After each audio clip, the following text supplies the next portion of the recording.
All right, we are tracking breaking news from Capitol Hill. The House just voted on the president's war powers. Nicole Killian is standing by. So, Nicole, this is the second time this year that the House has actually voted and passed this. What can you tell us? Yeah, that's right. And they certainly have taken it up many times before. But as you pointed out, yet another successful vote to pass this Iran War Powers Act with the support of at least 4 Republicans, I would point out. So what this does is send a signal to the Trump administration that Congress does not want to continue military action in Iran, that they want to halt that action. Some of the Democrats who are behind this resolution say, the president has to make a case to Congress to proceed with military action in Iran. And because he has not made that case, he has not sought that congressional authorization, they want to put the brakes on this. And while this may be a symbolic resolution, it still is something that for the second time now could potentially carry some sway with the White House, considering that we also expect a companion vote here in the Senate.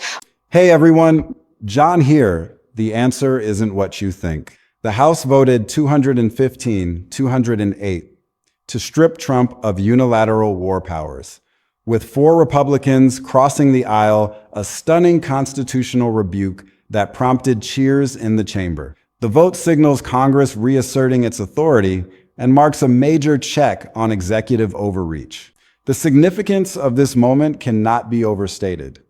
For months, Trump had been insisting that he didn't need Congress, that his inherent authority as commander-in-chief gave him the power to wage war against Iran unilaterally. He had been dismissing the War Powers Resolution of 1973 within the next hour. And so that vote is expected to be extremely close and tight, although I would point out that the Senate has also, too, once passed one of these war powers resolutions. So this really comes at a time of tension between the administration and Congress. We just had Secretary Pete Hegseth here on Capitol Hill, where he was making the case for additional funding for this war effort, at least $67 billion, if not more.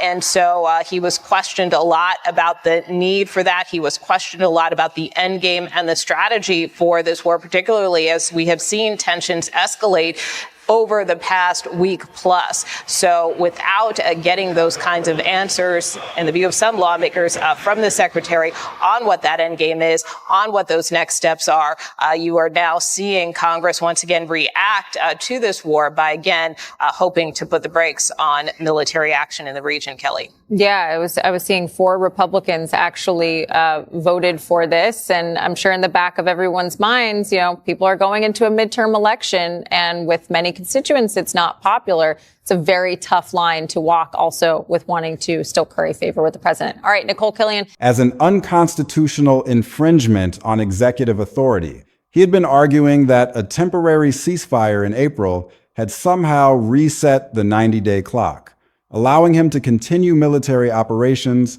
without seeking congressional authorization. But Congress just rejected all of those arguments with one clean, decisive vote.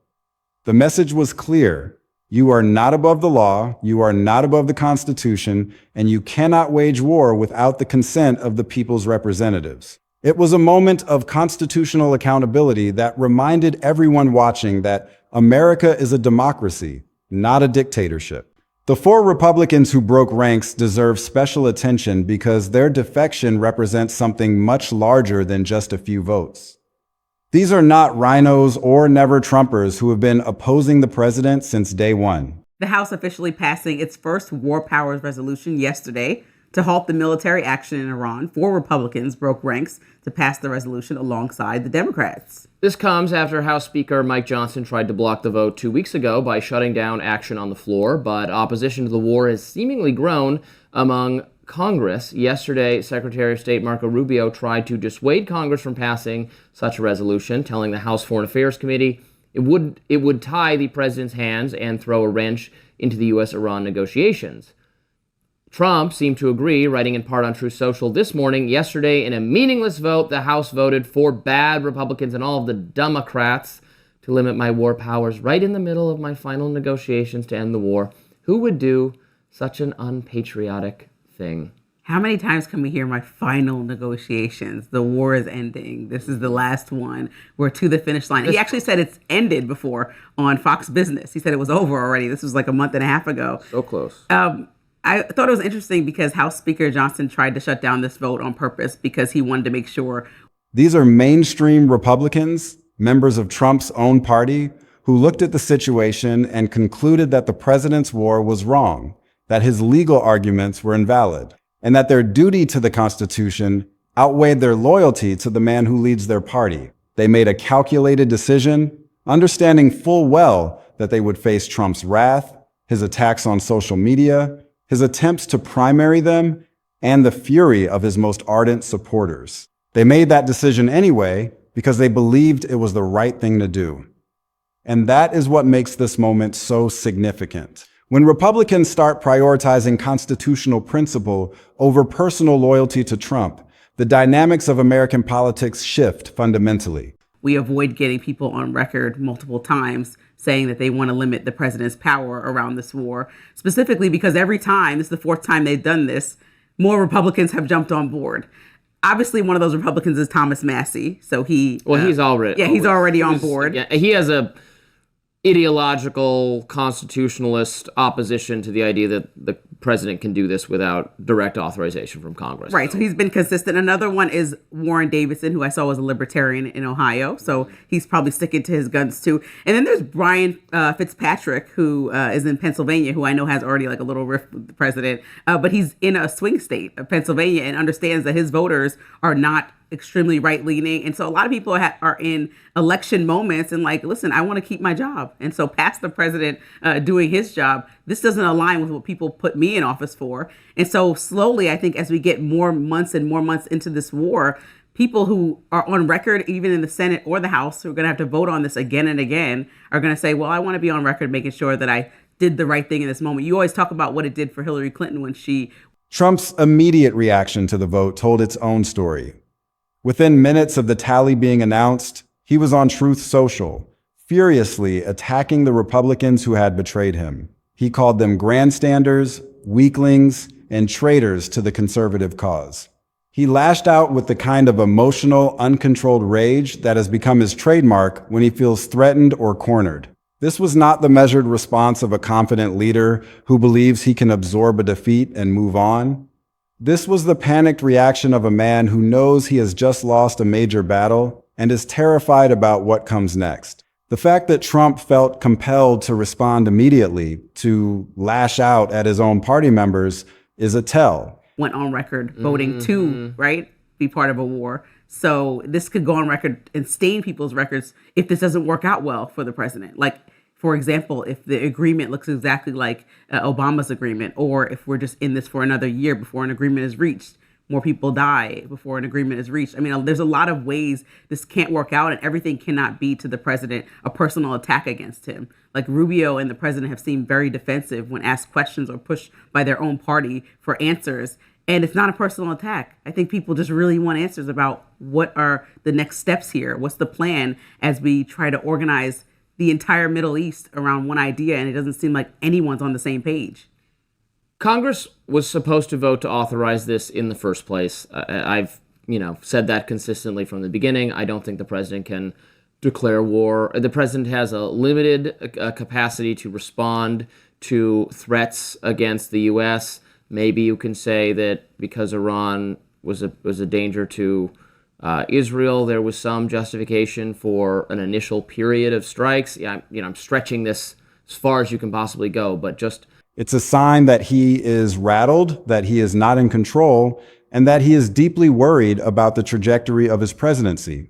The White House, meanwhile, was scrambling to contain the damage. Official statements downplayed the significance of the vote, insisting that it was merely symbolic, and that the president would not be bound by what they characterized as a partisan stunt. They trotted out legal advisors to argue that the resolution was unconstitutional, that it infringed on executive authority, and that Trump had every right to ignore it. But the desperate tone of these statements, the frantic efforts to spin the outcome, only underscored how significant this defeat actually was. If the vote didn't matter, if it was just symbolic, Why was the administration working so hard to minimize it? Why was Trump attacking Republicans personally for voting for it? The answer is obvious. Because the vote mattered enormously and everyone knew it. The War Powers Resolution is not just a symbolic gesture. It has real legal and constitutional force. It requires the president to either seek explicit congressional authorization to continue hostilities against Iran or begin the process of withdrawing American forces from the conflict. This is not optional. This is not advisory. This is a binding directive from the legislative branch to the executive branch, and it carries the weight of law. Trump cannot simply ignore it without triggering a constitutional crisis of the first magnitude. He cannot pretend it doesn't exist without openly defying Congress and inviting impeachment proceedings. He cannot dismiss it without inviting legal challenges and political consequences that could cost him his presidency. The resolution puts him in an impossible position, forcing him to choose between humiliating retreat and catastrophic confrontation. The timing of this vote is particularly devastating for Trump because it comes after months of escalating tensions and mounting casualties. The war has dragged on far longer than anyone anticipated. American soldiers have died. American families have received those dreaded notifications.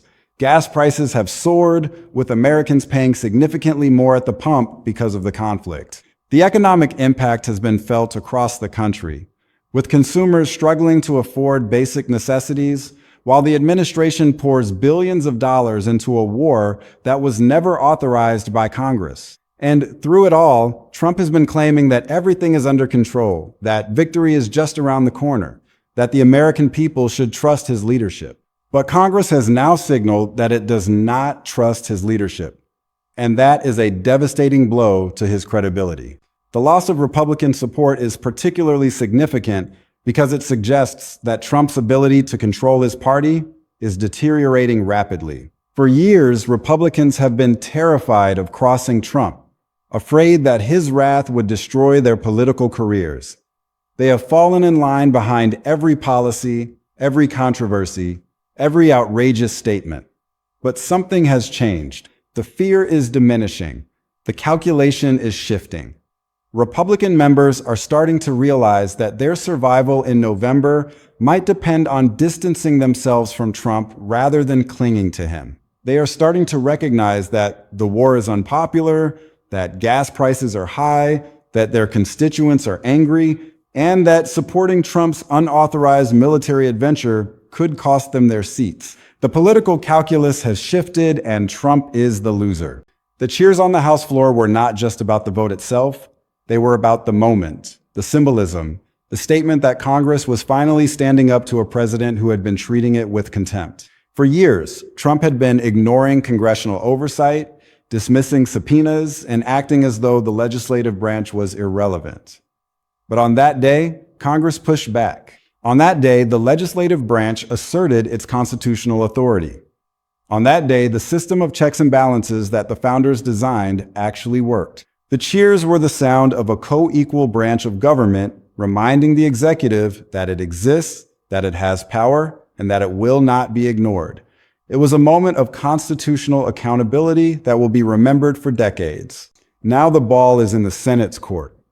With the House having passed its resolution, the pressure on senators to act has increased dramatically. Democrats are already pushing for a companion measure, and several Republican senators have indicated they are considering supporting it.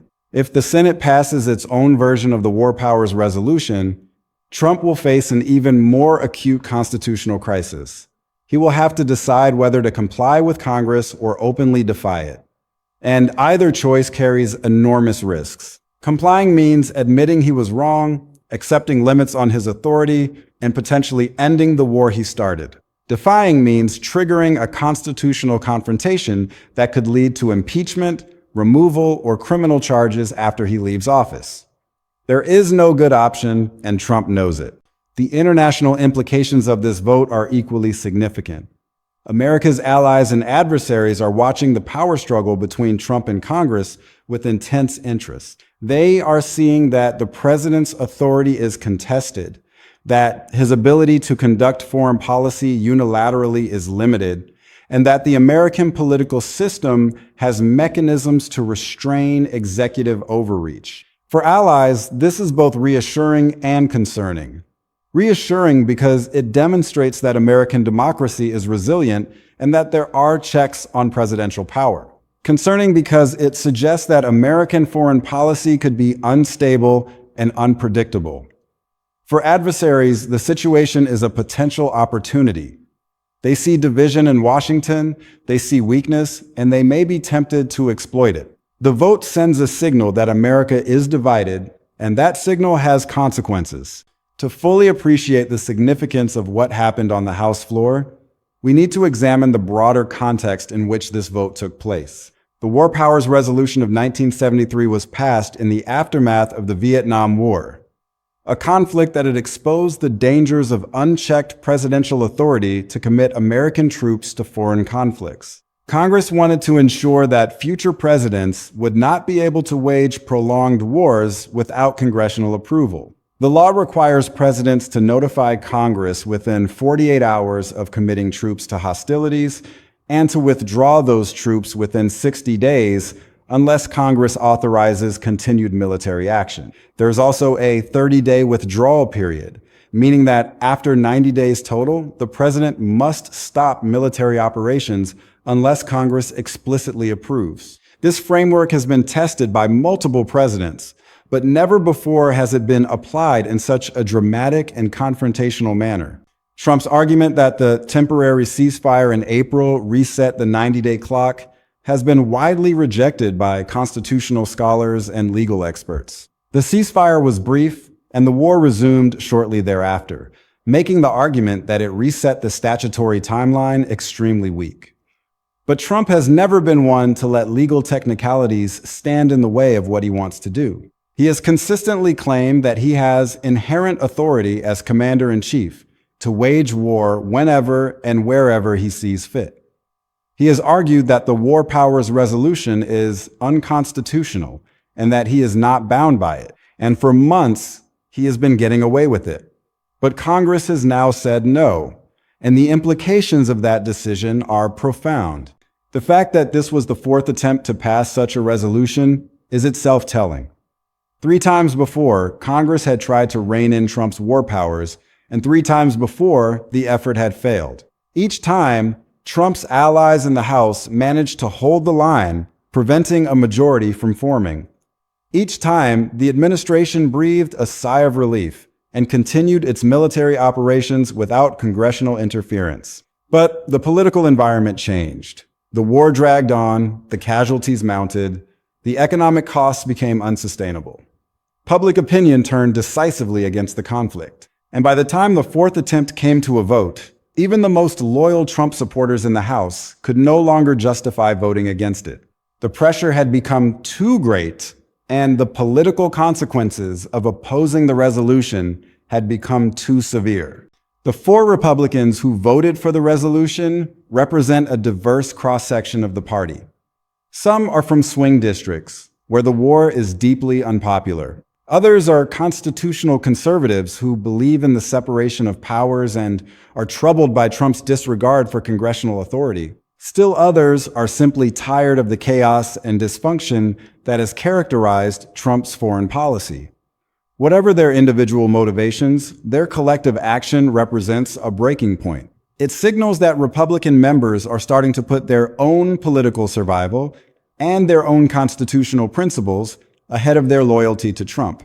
And that is a very dangerous development for the president because it suggests that his power is not as absolute as he believes. The cheers on the House floor were also a message to the White House. They said that Congress is not afraid of Trump, that it will not be intimidated by his threats, that it will exercise its constitutional authority regardless of the political consequences. For years, Trump has bullied and intimidated his political opponents, and it has often worked.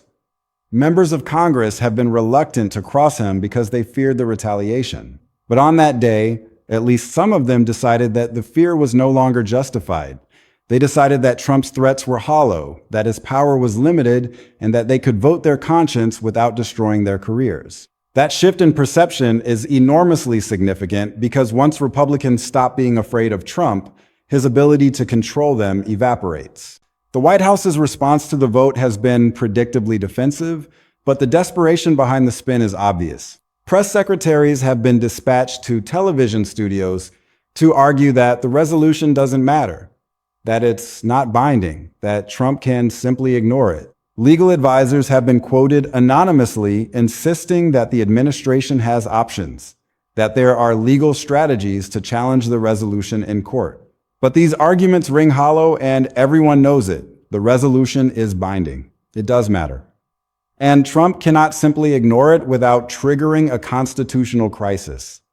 The administration's frantic attempts to minimize the significance of the vote only underscore how damaging it actually is. Trump's personal attacks on the 4 Republican defectors are also revealing. Rather than trying to understand why they voted against him, rather than seeking to address their concerns or bring them back into the fold, Trump immediately went on the offensive. He called them names. He questioned their loyalty. He suggested they were enemies of the conservative movement. This is Trump's default response to any challenge: attack the challenger rather than address the issue. But it's a counterproductive strategy, especially when you're trying to maintain the support of your party. When your own members see you attacking them for voting their conscience, it makes them less likely to support you in the future. It sows division and resentment. It weakens your ability to build consensus. And it signals to other Republicans that they can expect similar treatment if they ever cross you. The impact on Trump's broader political standing is also significant. This vote is a clear demonstration that Trump is not as popular as he likes to think. If he were truly beloved by the American people, if his policies were truly supported by a majority of the public, then members of Congress would not be so willing to vote against him. They would be afraid of the political backlash, afraid of losing their seats, afraid of being associated with a losing cause. But the fact that 4 Republicans felt comfortable voting against Trump suggests that they believe the political winds are blowing in a different direction. They believe that opposing Trump's war is actually the politically popular position, that it will help them in their districts rather than hurt them. And that is a devastating indictment of Trump's political strength. The Senate will be the next battleground in this fight, and all eyes are on how senators will respond. The House vote has created momentum that will be difficult to stop. Senators who might have been reluctant to take a stand before now have cover. They can point to the House vote and say that they are simply following the lead of the people's representatives. They can argue that the issue is bipartisan, that it's not just Democrats attacking Trump, but Republicans as well. The political dynamics have shifted, and senators are calculating their own positions accordingly. Some are already signaling that they will support a companion resolution. Others are remaining quiet, waiting to see how the political winds blow. But the pressure is mounting, and it's likely that the Senate will ultimately pass its own version of the War Powers Resolution. If the Senate passes the resolution, Trump will face an even more serious constitutional crisis. He will have to decide whether to comply with Congress or openly defy it. There is no third option, no middle ground, no way to avoid making a choice. If he complies, he admits that he was wrong, he accepts limits on his authority, and he potentially ends the war he started. If he defies, he triggers a constitutional confrontation that could lead to impeachment, removal, or criminal charges. Both outcomes are terrible for Trump, and he knows it. That's why he is panicking, why he is lashing out, why he is trying to pretend that this vote doesn't matter. Deep down, he knows that his authority has been challenged and that he is running out of options.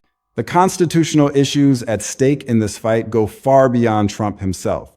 They touch on fundamental questions about the separation of powers, the limits of executive authority, and the role of Congress in foreign policy. The founders designed the Constitution to prevent any one branch from becoming too powerful. They gave Congress the power to declare war and control the purse, while giving the president the power to command the military. They created a system of checks and balances that was supposed to ensure that major military commitments would have broad political support. The War Powers Resolution was an attempt to codify those principles, to create a framework that would prevent presidents from waging unauthorized wars. And now that framework is being tested in ways that the founders never anticipated. The outcome of this test will shape the balance of power in American government for decades to come. The timing of all this is particularly perilous for Trump because the midterm elections are approaching rapidly. Voters are angry about the war. They are angry about gas prices. They are angry about the economy. And they are looking for someone to blame. Trump is an obvious target, and his opponents are already using the war against him. The House vote gives them ammunition, evidence that even members of his own party think he has gone too far. It allows them to argue that Trump is not just a divisive figure, but an incompetent one. A president who has started a war that he cannot win and that Congress does not support. That is a powerful message. And it will resonate with voters who are tired of the chaos and dysfunction that have characterized Trump's presidency. The cascading consequences of the House War Powers vote are only beginning to be felt, and they will reverberate through American politics for the foreseeable future. The immediate impact is a serious blow to Trump's authority, both domestically and internationally. Domestically, he has lost control of his own party on a major foreign policy issue. Internationally, he has sent a signal that American foreign policy is contested, that the president is not necessarily in command, and that Congress can override his decisions. This perception of weakness will affect how allies and adversaries interact with the United States, potentially creating diplomatic and security challenges that will persist for years. The damage to American credibility is significant and will not be easily repaired. The political implications for the 2026 midterm elections are also substantial. Republicans who supported Trump's war are now vulnerable to attacks from their opponents. They can be portrayed as rubber stamps for an unpopular president who started an unauthorized conflict that is costing American lives and money. Democrats will use the War Powers vote as a campaign issue, arguing that Republicans are out of step with the American people and that they need to be replaced by members who will exercise independent judgment on matters of war and peace. The vote provides a concrete, clear example of the kind of accountability that voters should demand from their representatives, and it will be used to mobilize voters on both sides of the aisle. For Trump personally, the vote represents a humiliation that he will not easily forget. He has always prided himself on his ability to dominate his opponents, to bend people to his will, to win whatever fight he is engaged in. But in this case, he has lost. He has been defeated by Congress, by his own party, by his own arrogance.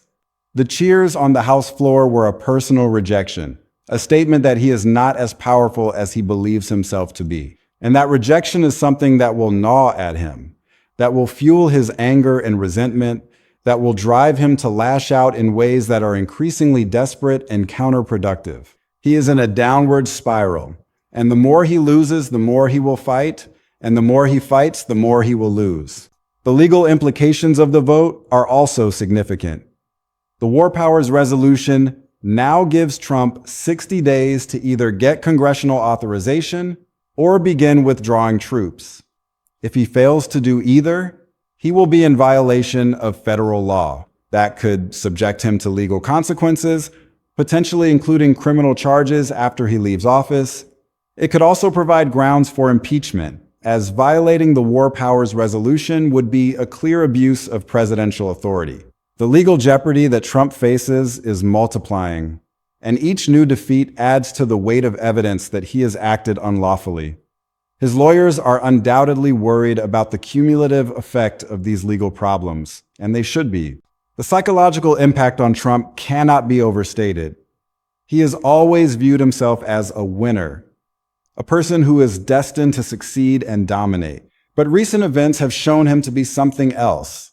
A president who cannot control his own party, who cannot win a vote in Congress, who cannot wage a war without congressional interference. That is a devastating blow to his self-image, and it is likely to make him more erratic and unpredictable.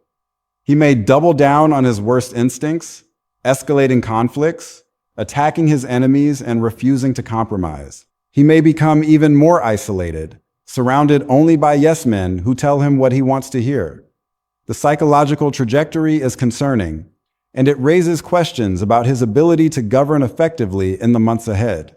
The international response to the vote has been cautious but revealing. America's allies have expressed concern about the instability in Washington, worried that the division between the president and Congress could lead to inconsistent foreign policy. They are uncertain about whether commitments made by Trump will be honored by Congress, and they are hesitant to make long-term plans based on American assurances. America's adversaries, meanwhile, are watching closely, looking for opportunities to exploit the division. They see a president who is losing authority, a Congress that is reasserting itself, and a country that is increasingly divided over foreign policy.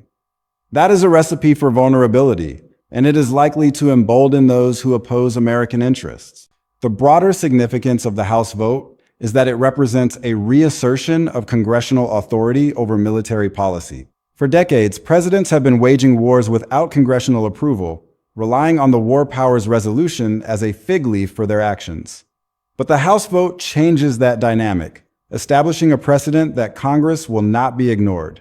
Future presidents will think twice before committing troops to foreign conflicts without seeking congressional authorization. They will be more careful about legal arguments, more cautious about unilateral action, more respectful of the constitutional separation of powers. In that sense, the vote is not just about Trump. It is about the future of American democracy, the ongoing struggle between the executive and legislative branches for control over foreign policy.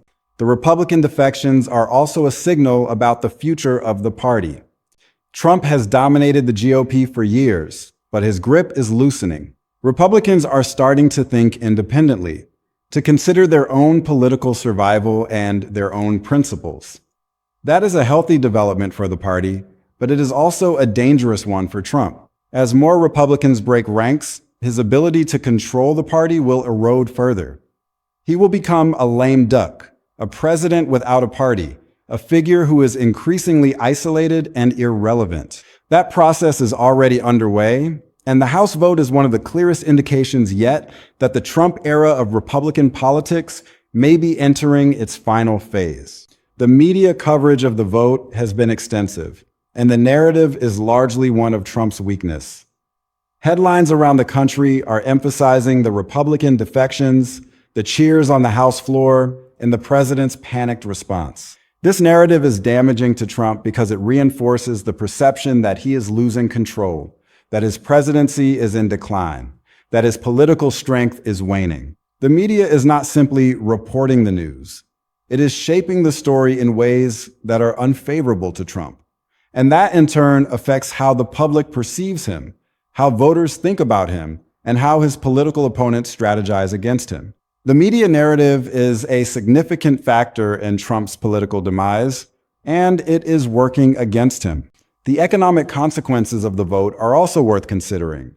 The uncertainty created by the constitutional confrontation is bad for business confidence, bad for investment, bad for economic growth. Companies are hesitant to make long-term commitments when they don't know what American foreign policy will be, when they don't know whether the president or Congress is in control. The stock market has been volatile, reacting to each new development in the political drama. And while the immediate economic impact may be limited, the longer-term effects could be significant, particularly if the confrontation escalates into a full-blown constitutional crisis. The economic damage could compound the political damage, creating a vicious cycle that drags the country down. The vote also has implications for Trump's legacy. He has always wanted to be seen as a strong president, a decisive leader, a figure who could command respect around the world. But the War Powers vote suggests something different, that he is a president who could not command respect in his own party, who could not control his own Congress, who could not wage a war without interference. That legacy is not the one he wanted, but it is the one he is building. History will judge him harshly for his overreach, for his arrogance, for his disregard for constitutional limits. And the House vote will be a key piece of evidence in that judgment. The House War Powers vote demonstrates that democratic institutions can still check executive overreach, even against a president who tests constitutional limits. Now, the Supreme Court faces its own test. Upholding Trump's felony conviction will determine whether the rule of law still applies to sitting presidents or whether the republic itself is at risk.